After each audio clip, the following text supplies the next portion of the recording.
याकूब लाबिन के घर पहुंचता है। पैदाइश उसका 29वां बाब। और याकूब आगे चलकर मशरकी लोगों के मुल्क में पहुंचा और उसने देखा कि मैदान में एक कुआं है और कुएं के नजदीक भेड़ बकरियों के 3 रेवड़ बैठे हैं, क्योंकि चरवाहे इसी कुएं से रेवड़ों को पानी पिलाते थे। और कुएं के मुंह पर एक बड़ा पत्थर धरा रहता था, और जब सब रेवड़ वहां इकट्ठे होते थे तब वो उस पत्थर को कुएं के मुंह पर से ढलकाते और भेड़ों को पानी पिलाकर उस पत्थर को फिर उसी जगह कुएं के मुंह पर रख देते थे। तब याकूब ने उनसे कहा, ऐ मेरे भाइयों, तुम कहाँ के हो? उन्होंने कहा, हम हरान के हैं। फिर उसने पूछा कि तुम नहूर के बेटे लाबिन से वाकिफ हो? उन्होंने कहा, हम वाकिफ हैं। उसने पूछा, क्या वो खैरियत से हैं? उन्होंने कहा, खैरियत से हैं। और वो देख उसकी बेटी राखिल भेड़ बकरियों के साथ चली आती है। और उसने कहा, देखो अभी तो दिन बहुत है और चौपाइयों के जमा होने का वक्त नहीं। तुम भेड़ बकरियों को पानी पिलाकर फिर चराने को ले जाओ। उन्होंने कहा, हम ऐसा नहीं कर सकते जब तक कि सब रेवड़ जमा ना हो जाएं। तब हम उस पत्थर को कुएं के मुंह पर से ढुलकाते हैं और भेड़ बकरियों को पानी पिलाते हैं। वो उनसे बातें कर ही रहा था कि राखिल अपने बाप की भेड़ बकरियों के साथ आई, क्योंकि वो उनको चराया करती थी।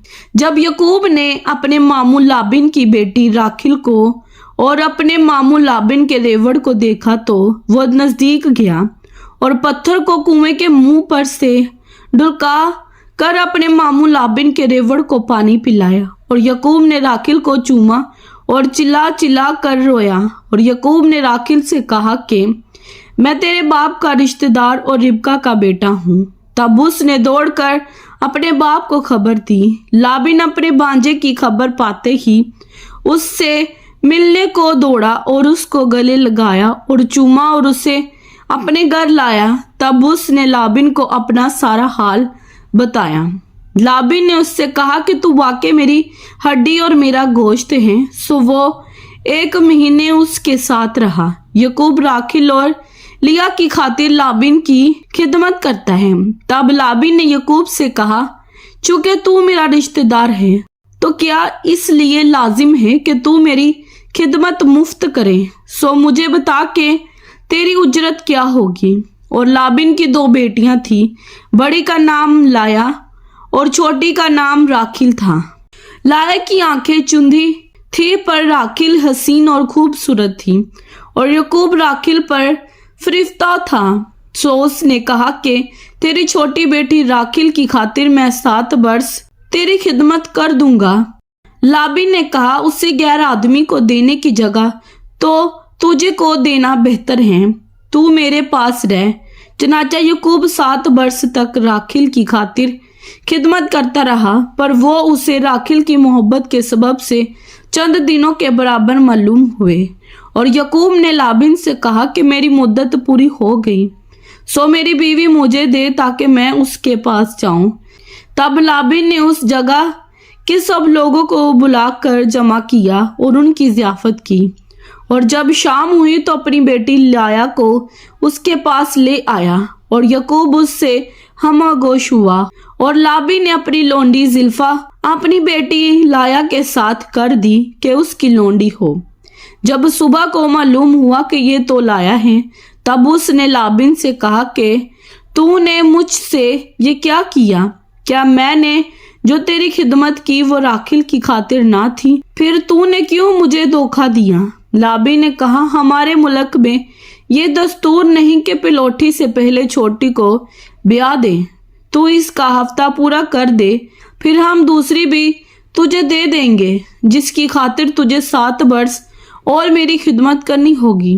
याकूब ने ऐसा ही किया कि लाया का हफ्ता पूरा किया। तब लाबिन ने अपनी बेटी राखिल भी उसे ब्याह दी और अपनी लोंडी बिल्हा अपनी बेटी राखिल के साथ कर दी कि उसकी लोंडी हो।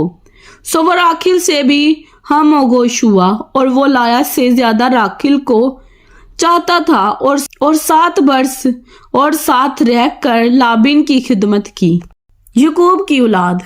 और जब खुदावन ने देखा कि लाया से नफरत की गई तो उसने उसका रहम खोला, मगर राखिल बाँच रही और लाया हामला हुई और उसके बेटा हुआ, और उसने उसका नाम रोबन रखा, क्योंकि उसने कहा कि खुदावंद ने मेरा दुख देख लिया, सो मेरा शौहर अब मुझे प्यार करेगा।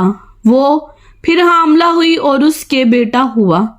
तब उसने कहा कि खुदावंद ने सुना कि मुझसे नफरत की गई, इसलिए उसने मुझे ये भी बख्शा। सो उसने उसका नाम शमाउन रखा।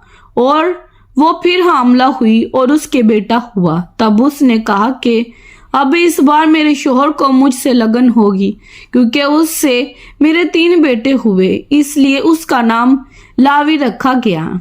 और वो फिर हामला हुई और उसके बेटा हुआ। तब उसने कहा कि अब मैं खुदावन की सिताइश करूंगी, इसलिए कि उसका नाम यहूदा रखा। फिर उसके औलाद होने में तौकुफ हुआ। कलाम पाक के पढ़े और सुने जाने पर खुदावन की खास बरकत हो। खुदावन का शुक्र हो। आमीन। खुदावंद आप सबको बरकत दे। आमीन।